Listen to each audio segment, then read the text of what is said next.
예수를 본받아 168번째 시간입니다. 오늘 말씀에 보면 요한복음 7장 25절로 36절이며 제목은 영적 무지의 비극입니다. 초막절 동안 예수님은 화제의 핵심이었습니다. 백성들조차도 지도자들이 예수를 죽일 계획을 갖고 있음을 알았습니다. 예수님이 계속해서 대중들을 가르치고 있었지만 그것에 대해 지도자들이 침묵으로 일관하는 것을 보면서 백성들은 이 사람이 정말 메시아이기에 지도자들이 꼼짝 못하는 것이 아닌가 하고 생각했습니다.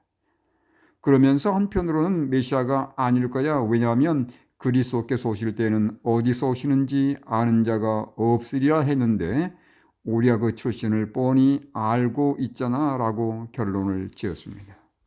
그들은 구주의 탄생을 목격한 목자들을 통해서 그리고 동방 박사들의 방문을 통해서 그분이 성경의 가르침대로 유대 베들레헴에서 태어났다는 것을 알고 있었으며 다양한 이적에 대한 소문을 들었고 직접 목격하기도 했지만 자신들이 알고 있는 하나의 지식, 즉 가난한 요셉의 아들로 예수께서 탄생하고 자랐다는 것, 그것 때문에 그분에 관한 여러 놀라운 사실들을 무시해 버렸습니다.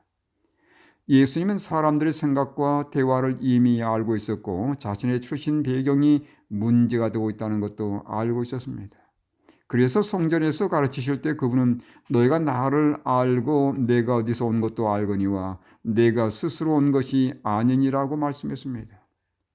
그들은 메시아가 사람으로 탄생한 사실 너머에 어떤 하나님의 섭리가 있었는지에 대해서는 눈을 감아버렸습니다. 예수님은 자신의 근본이 하나님이심을 주장했습니다. 나를 보내신 이는 참되시니 너희는 그를 알지 못하나 나는 아노니 이는 내가 그에게서 났고 그가 나를 보내셨습니다. 그리스도가 육신으로는 요셉과 마리아에게서 태어났지만 근본적으로 하나님으로부터 났으며 하나님에 의해서 번냄을 받은 분이시기에 자신은 하나님이라고 그렇게 주장했습니다. 자신이 하나님으로부터 났다는 말에 사람들은 신성모독으로 생각하여 분노했으며 예수를 잡고자 했지만 감히 아무도 손을 댈 수가 없었습니다. 왜냐하면 하나님이 제지하셨기 때문이며 다니엘서 9장 25절부터 27절의 예언의 말씀에 따라서 메시아가 끊어질 시기가 아직 차지 않았기 때문입니다. 지도자들과 백성들의 불신에도 불구하고 여전히 예수가 메시아임을 믿고 따르는 여러 사람들이 있었습니다. 그래서 초막절 행사 동안에 사람들이 예수에 대해 논쟁도 하고 토의하는 소리들이 바리새인들의 귀에 거슬렸습니다.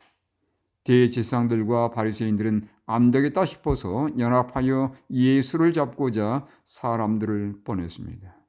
그 의도를 아시고 예수님은 아직은 때가 아니기에 너희들과 좀 더 머물러 있지만 곧 너희를 떠나 하나님께로 갈 텐데 그때는 나를 찾아도 만날 수 없을 것이라고 말씀했습니다.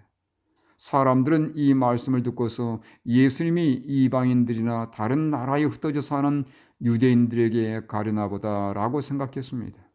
그들은 예수님이 말씀하신 것이 무엇을 의미하는지에 대해서 올바로 파악하지 못했습니다. 이유는 간단합니다.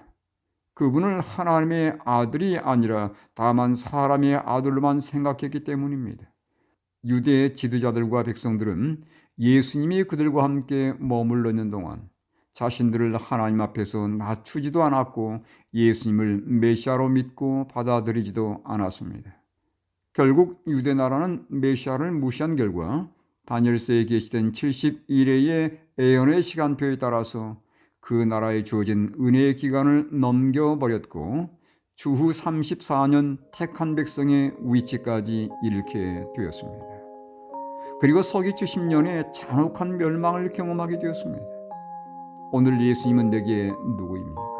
그분이 아직 내 가까이 머무르고 계시는 동안 우리는 그분을 개인의 주님이며 창조주와 구속주로 믿고 마음에 모셔드려야 합니다. 은혜의 시간은 곧 맞춰질 것입니다.